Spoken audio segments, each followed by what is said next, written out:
आप सभी का स्वागत है आपके अपने यूट्यूब चैनल जीएम स्टडी में। आज की वीडियो में हम लोग जिस टॉपिक पर बात करने वाले हैं क्लास 10th के लिए, खास करके अगर वो गणित में 90 प्लस नंबर लाना चाहते हैं। ठीक है, बहुत सारे स्टूडेंट का सपना होता है कि 90 प्लस से ज़्यादा मार्क्स आए मैथ में, या फिर आउट ऑफ 100 में 100 मार्क्स। ठीक है, देखिए मैंने भी 2015-16 सेशन में 95 नंबर लाए हैं। ठीक है, तो आखिर जब मैं ला सकता, उस समय नंबर लाना बहुत ही टफ होता था। समझिए कि आज के मुकाबले में प्रश्न बहुत लेंदी होते थे। ठीक है, सारे प्रश्न सब्जेक्टिव होते थे और आपको 100 क्वेश्चन में से मतलब 100 मार्क्स के क्वेश्चन होते थे, जिन्हें सॉल्व करके आपको 95 लाना आसान बात नहीं है। उस समय लोग मैथ में फेल होते थे।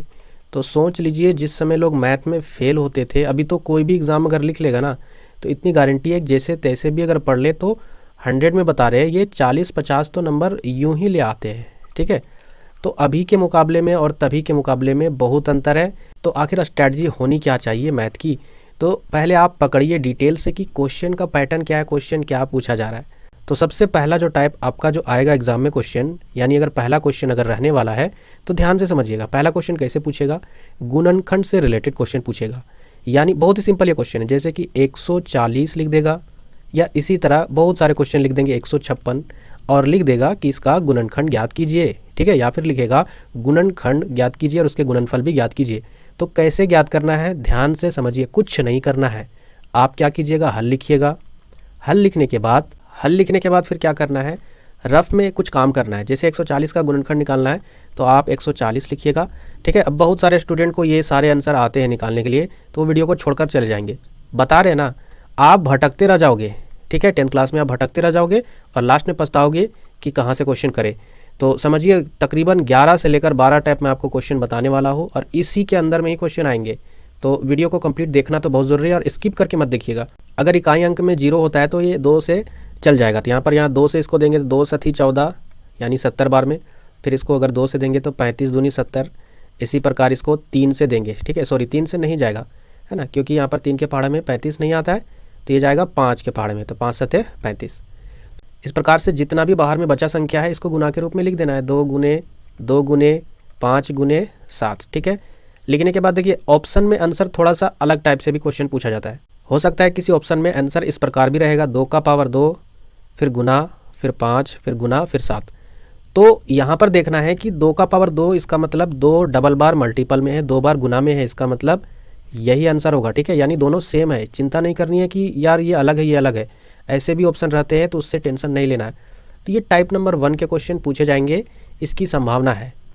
टाइप नंबर दूसरा क्वेश्चन क्या होगा, तो इस तरीके से बहुत सारे क्वेश्चन वर्मा में है ना, 4-5 क्वेश्चन है, उसकी प्रैक्टिस कर लीजिए, 100% मार्क्स आएंगे। देखिए बहुत सारे स्टूडेंट कमेंट पर कमेंट करते हैं, सर वर्मा पढ़े, शर्मा पढ़े, समुद्रन पढ़े।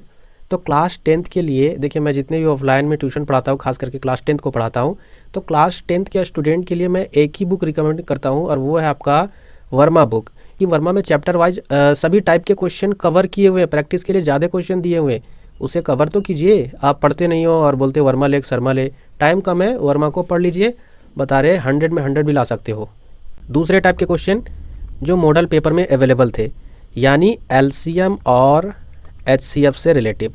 तो इसमें किस टाइप के क्वेश्चन आते हैं, इसमें जो पहला टाइप आता है, ठीक है, एलसीएम में भी अनेक प्रकार के क्वेश्चन पूछे जाते हैं। एलसीएम में क्या क्वेश्चन पूछे जाते हैं, सिंपल क्वेश्चन आपसे पूछे जाएंगे कि 26 और 91 का एलसीएम ज्ञात कीजिए या फिर एचसीएफ ज्ञात कीजिए। तो कैसे ज्ञात करना है, देखिए यहाँ पर आपको क्या करना है, हल लिखना है। हल लिखने के बाद लिखना है 26, इसके बाद डैश देना है। 26 का अभाज्य गुणनखंड करना है। हमने अभी बताया कि अभाज्य गुणनखंड कैसे किया जाता है, इस तरीके से एलसीएम निकाल के। तो आप यहाँ पर 26 का एलसीएम निकाल लेना है। तो 26 का एलसीएम क्या होता है, 2, यहाँ 2 से जाएगा तो कितना बार में जाएगा, 2 एकम 2, 2 तिया 6। इसके बाद देखिए ये नहीं जाएगा तो ये 13 से ही जाएगा। ठीक है, 13 एकम 13।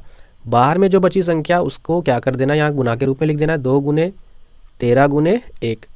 अब क्या करना है, 91 का भी एलसीएम निकालना है, तो यहाँ पर लिख देंगे 91। अब ध्यान से समझिए, 91 का निकालना है तो हम क्या करेंगे, 91 का एलसीएम निकालेंगे तो 91 लिखेंगे। तो यहाँ लिखेंगे 91 कितना में जाता है, 3 से जाता है। ठीक है, 3 तिया 9, नहीं 3 से नहीं जाएगा, तो ये किससे जाएगा, ये जाएगा 7 से। ठीक है, देखिए 7 एकम 7, बचा कितना 2, 9 में 7 जाएगा, 2 ही बचेगा, तो यहाँ पर हो जाएगा 21, 7 या 21। इसके बाद ये किससे जाएगा, 13 से ही जाएगा। तो बाहर में जो संख्या बची उसको गुना के रूप में लिख देना, यानी 7 गुने 13 गुने 1। अब क्या करना है, एलसीएम निकालना है। ठीक है, तो एलसीएम निकालने के लिए क्या करते हैं, सबसे पहले जो कॉमन है, तो एक ये कॉमन है और एक ये कॉमन है, तो इन दोनों को एलसीएम लिख के लिख देना है। तो लिखेंगे एलसीएम बराबर 1 गुने 13। जो कॉमन है उसको लिख दीजिएगा। अब जो कॉमन होता है उसको 2 बार 3 बार नहीं लिखा जाता है। ठीक है, जैसे 13 यहाँ भी है यहाँ भी है तो आप लिख दीजिएगा 13 गुने 13, ऐसे नहीं। ये दोनों कॉमन है तो एक ही बार लिखा जाएगा। अब जो कॉमन नहीं है उसको लिख दीजिए। ये कॉमन नहीं है तो इसको लिख देंगे, ये कॉमन नहीं है तो इसको लिख देंगे। अब सभी को मल्टीप्लाई कर दीजिए, गुना कर दीजिए। तो 13 एकम 13, 13 दूनी 26 और 26 को गुना कर दीजिए 7 से, रफ में गुना कर दीजिए। तो क्या हो जाएगा, 6 सत्ते 42 के 2 हाथ में 4, 7 दूनी 14 और 14 और 4 कितना हो जाता है 18। तो यहाँ पर हो जाएगा 182। ये एलसीएम निकल गया। ठीक है, ये देखिए ये जो सारा काम इधर हो रहा है ये आपको कॉपी में करना है और ये जो इधर हो रहा है ये आपको रफ में करना है, ये दिमाग में रखे रहना है। ठीक है, ये नहीं कि आप रफ वाला काम उस कॉपी में कर रहे हो।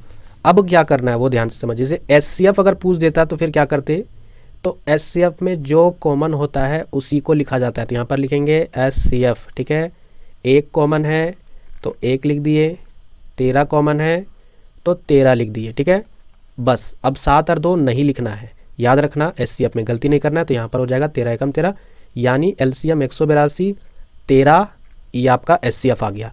तो इस तरीके से सिंपल टाइप है। अब बहुत सारे स्टूडेंट को ये समझ में भी नहीं आ रहा था, तो यहाँ पर आप समझ चुके होंगे। तो ये सिंपल टाइप है, इसके अलावा भी और टाइप है, तो वीडियो को पूरा देखिएगा तभी समझ में आएगा। अब एक फार्मूला हम यहाँ पर लिखते हैं। ठीक है, अब यहाँ पर मैं आपको एक फार्मूला लिखता हूँ। ठीक है, आप देखिएगा स्क्रीन में, अपने मोबाइल के स्क्रीन में, और इस फार्मूला से ध्यान से देखिएगा क्या आपने इस प्रश्न को हल किया है या फिर नहीं हल किया। जैसे यहाँ पर लिखेंगे 2 संख्याओं का गुणनफल, 2 संख्याओं का गुणनफल बराबर होता है एलसीएम गुने एचसीएफ। ठीक है, ये फॉर्मूला सभी स्टूडेंट को याद होना चाहिए। इससे रिलेटेड क्वेश्चन बहुत ज़्यादा एग्जाम में बनने की संभावना होती है। ठीक है, अगर ये फार्मूला आपको याद नहीं है आप इस वीडियो को कंप्लीट देखिए, इससे रिलेटेड जो भी क्वेश्चन बनते हैं वो सारे मैं आपको कवर करवा रहा हूँ। तो 2 संख्याओं का गुणनफल बराबर एलसीएम गुने एचसीएम, इससे कैसे क्वेश्चन आते हैं, कैसे एग्जाम में बनाया जाता है, तो ध्यान से देखिए। क्वेश्चन आपसे पूछा जाएगा कि एचसीएफ, क्वेश्चन लिखा रहेगा एचसीएफ ऑफ 26 और 91। ठीक है, ये आपका दे दिया गया है 13। तो फिर आपको एलसीएम ज्ञात करना है कि इसका एलसीएम होगा क्या। यानी यहाँ पर एचसीएफ दे दिया है 2 संख्या का, एक संख्या 26 है, एक संख्या 91 है, तो इसका एलसीएम क्या होगा, कैसे ज्ञात करना है, इसी फार्मूला से।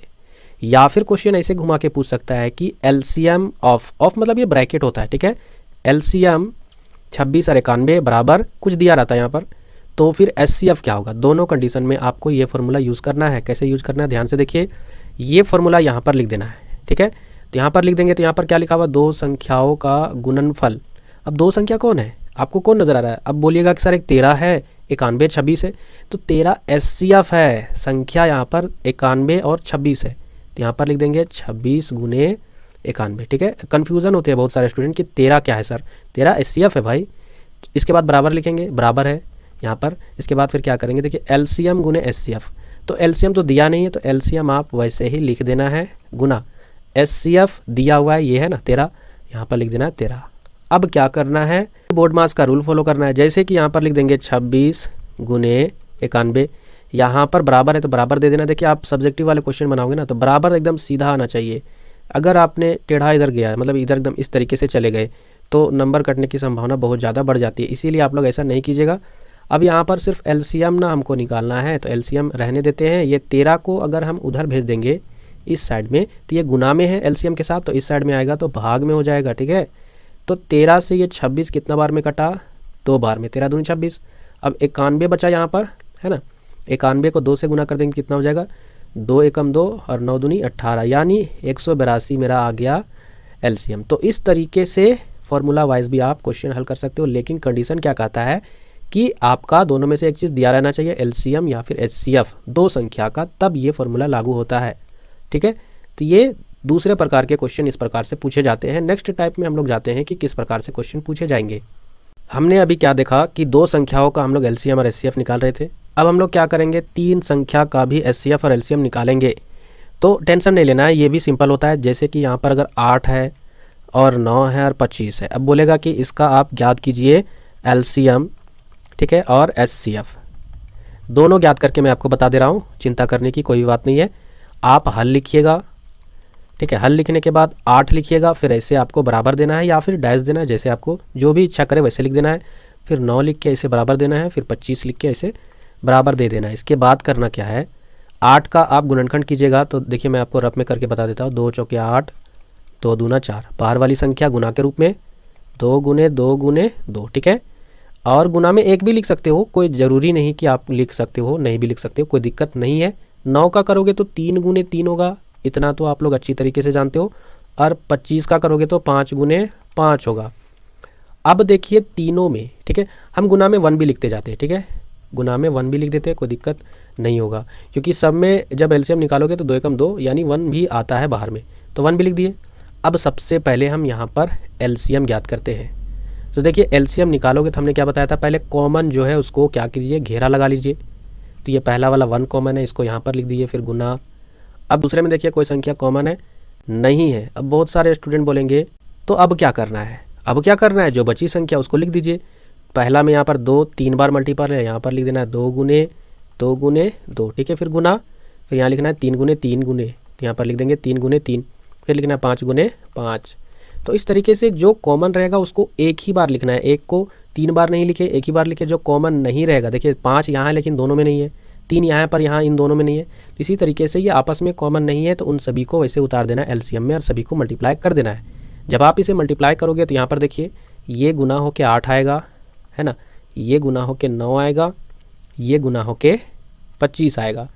अब इन तीनों को जब गुना करोगे तो क्या हो जाएगा, आप इन सभी को गुना करोगे तो यहाँ पर आ जाएगा 1800, ठीक है।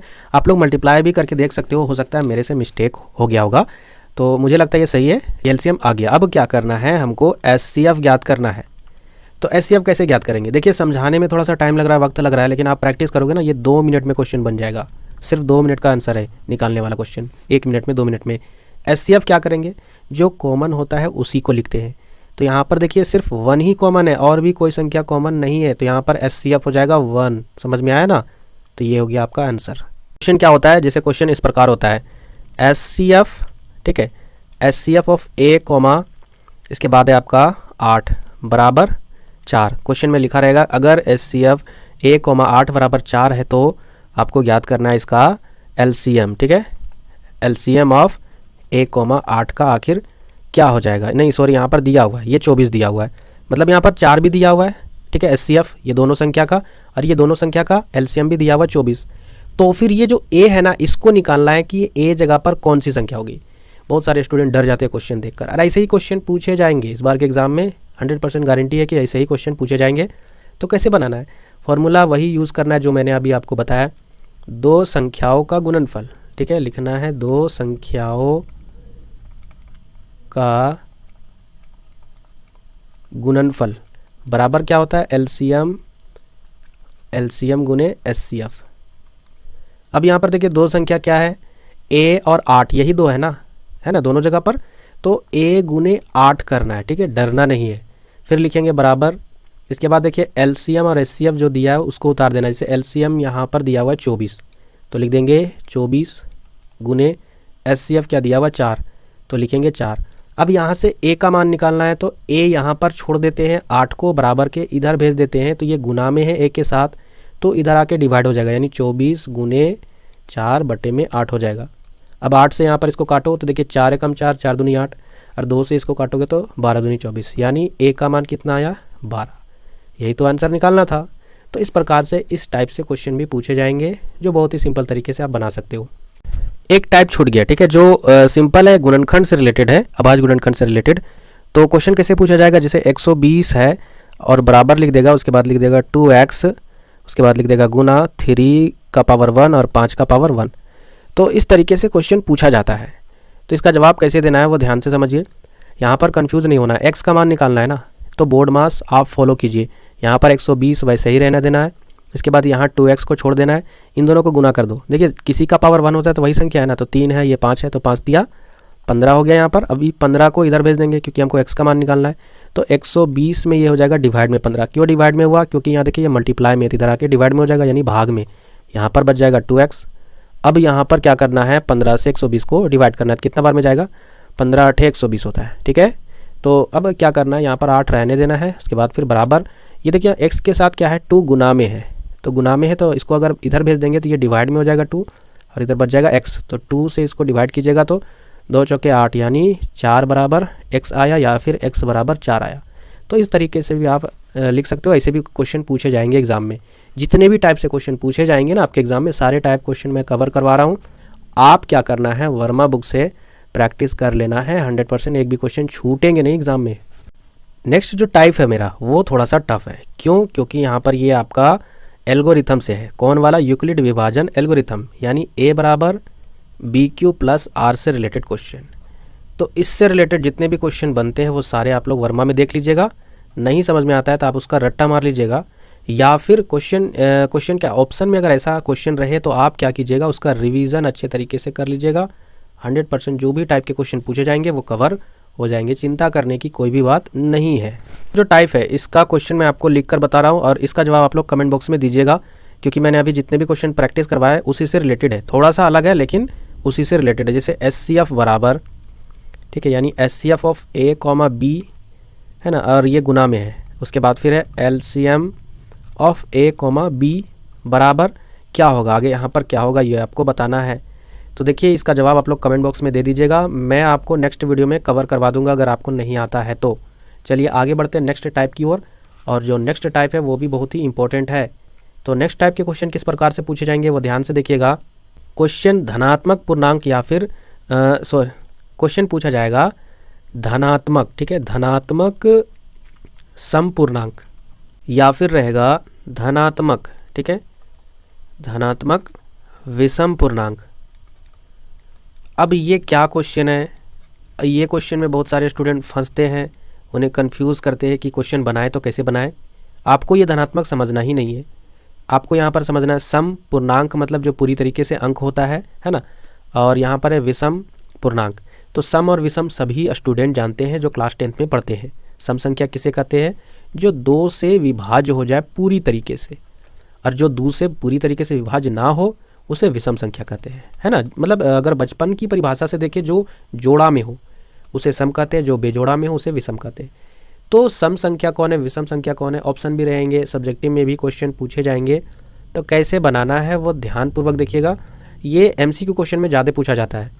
तो कैसे पूछा जाता है, लिखा रहेगा यहाँ पर क्वेश्चन में कि 6Q + 1 पहला ऑप्शन, दूसरा आपका 6Q + 2, तीसरा ऑप्शन आपका 6Q + 3, इसी तरीके से बहुत सारे ऑप्शन रहेंगे, 6Q + 5।